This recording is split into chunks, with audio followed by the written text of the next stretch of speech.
So in this chunk, we're going to talk about some theoretical properties of the k-means algorithm. And I'd like to start off by considering these properties by asking the following question. Is the k-means algorithm guaranteed to converge for any dataset D? For instance, could one or more of the cluster centers diverge or perhaps oscillate?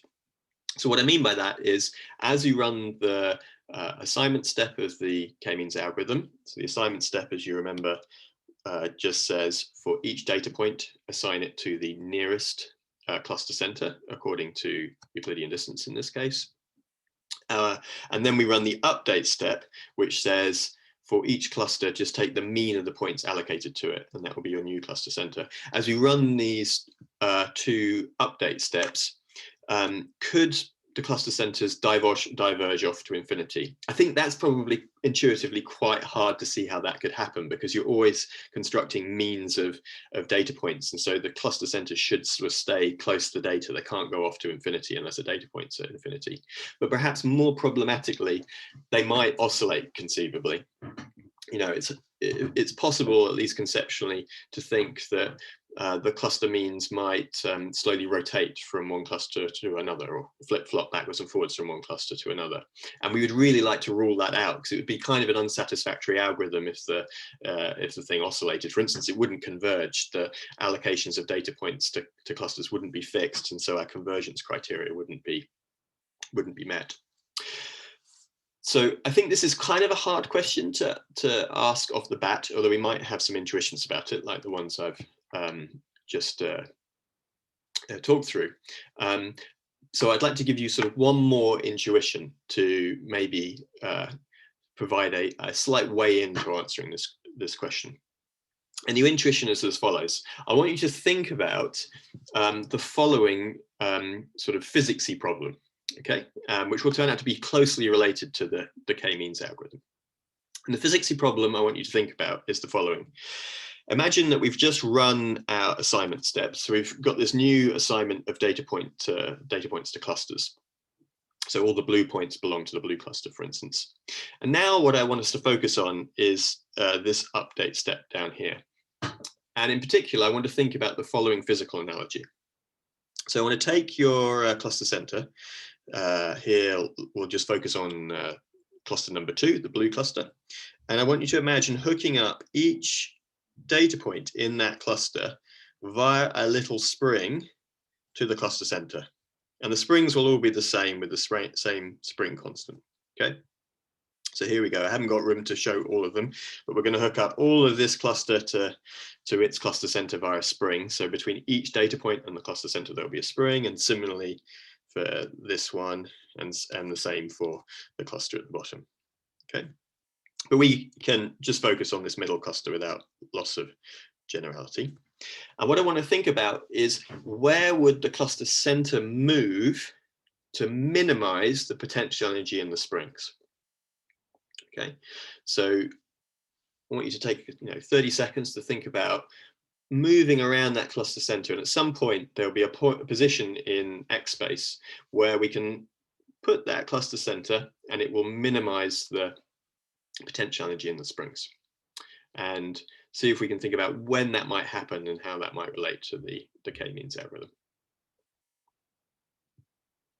Great, so hopefully you've paused the video and you've thought about that for 30 seconds. Let's try and calculate it. Okay, so up here, we're going to write down the potential energy for this system, and we're going to explicitly minimize it in order to compute where the cluster centers would move to. So the potential energy for this middle spring system here is, well, we know that the formula for the potential energy in a spring is 1/2 times a spring constant. I'm not going to use K for the spring constant because we've already defined K as the number of clusters and things related to which cluster we're in. So we're going to use this symbol rho instead. And the way we compute the spring constant here is we have to the potential energy here is we're going to have to sum over all of the data points in the kth cluster. So this is going to be a little set of data point indices belonging to kth cluster. So we're interested here in writing down the potential energy for the kth cluster. The curly n sub k is just going to collect together all of the data point indices for the data points that belong with that cluster. And for each one of those data points, we would just have to measure the distance between the cluster center. So this is the kth cluster we're interested in, mk. And we'll look at the dth element of this and subtract off the dth element of the data point and square it, and then sum this over all of the dimensions d of the vector. And this is the Euclidean distance now, Euclidean distance squared to each point. Notice here we use Euclidean distance as well, which is something we'll return back to. So the potential energy in the spring here is just the sum of the squares of the distances away from the cluster center for each data point, summed over all data points multiplied by a half and rho, which is the spring constant. Okay, so this equation hopefully is fairly familiar to anyone that's almost on high school maths. And now what we're going to do is we're going to try and minimize this quantity. So let me just make a bit more space here. Actually, I'll take this down the bottom here to compute this calculation. So we're going to do d by, we're going to minimize this with respect to the elements of the cluster center.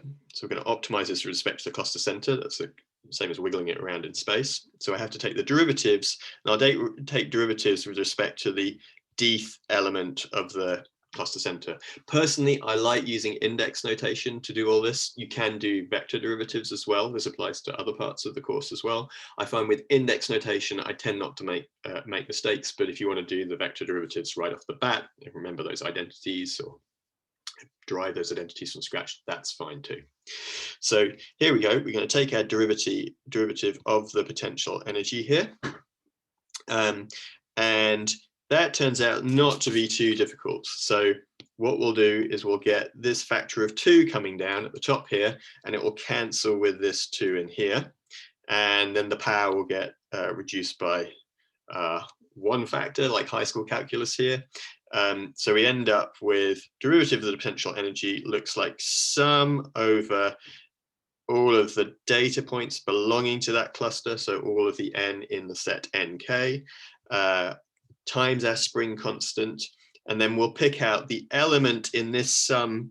There is a sum over data points in here, and when we take the derivative with respect to the dth component, we'll just pick out one of the elements in that sum, the dth component in that sum, and so this will end up as mkd minus xnd. Okay, and we want to find the minimum, so we're going to set this thing equal to 0. Where is the potential energy minimized? And now if we rearrange this to solve for the cluster center, that can be done in a couple of lines. You get mkd equals sum over all of the data points belonging to that cluster, xkd, divided by, if we sum this thing up over here, we'll get the number of data points in the cluster. We'll get this term which looks like sum over n in nk of just the value 1. So this thing down here will evaluate to the number of data points in cluster K.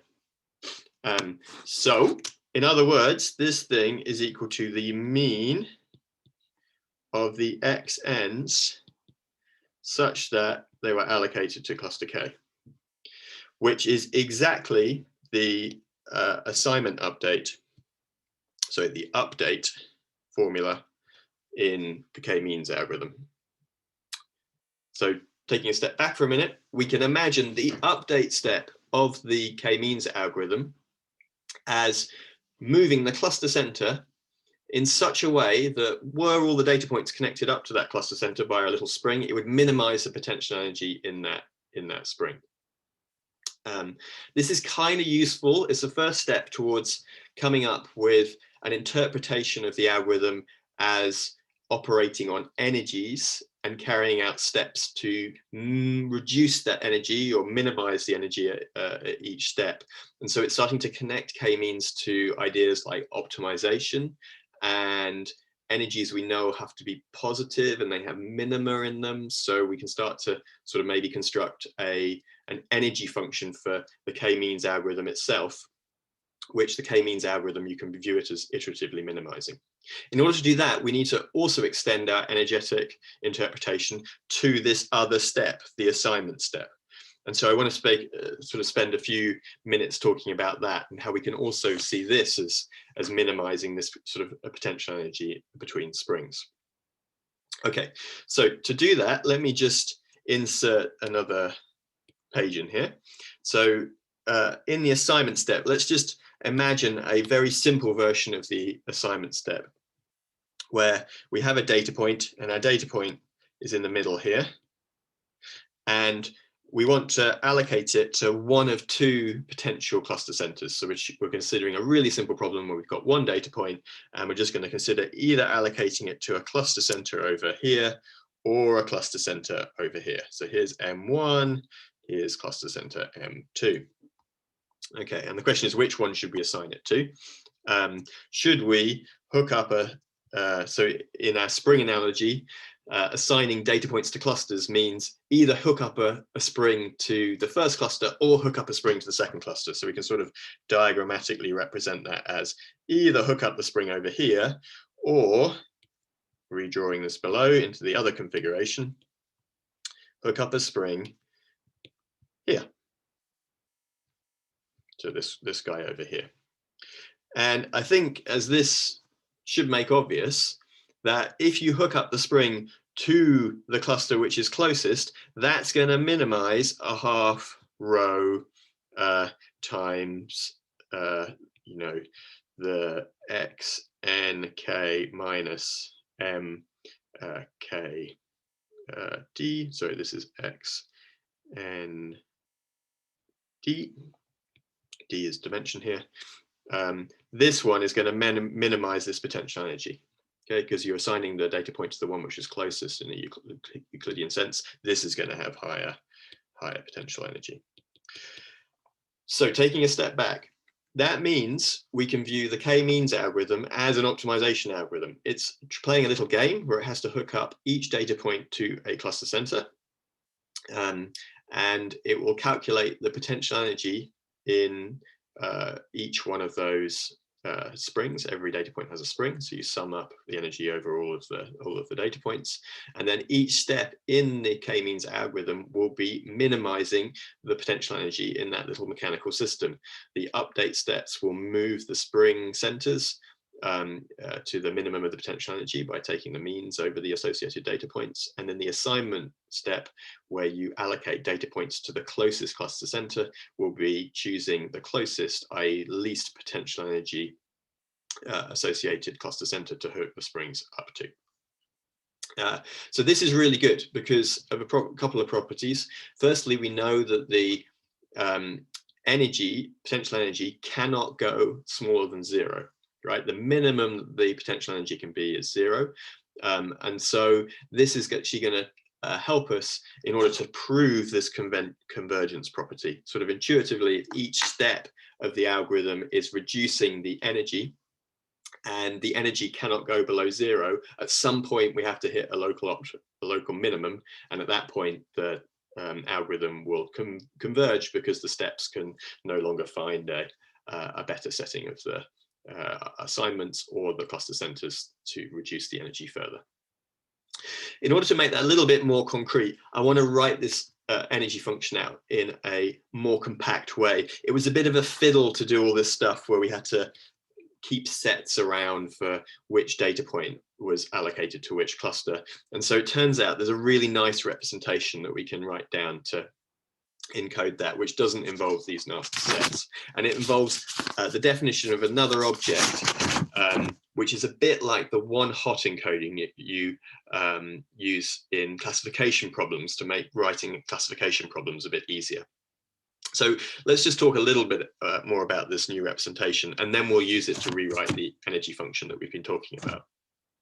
Okay, so I'm going to introduce this new notation, SNK. This is a matrix, and the matrix has elements SNK. The matrix is going to have n rows, so number of data points rows, and it's going to have number of columns equal to the number of clusters. So here's an example of this. Here's a matrix S, and it has number of rows equal to the number of data points here. And it has number of columns equal to K, which is the number of clusters.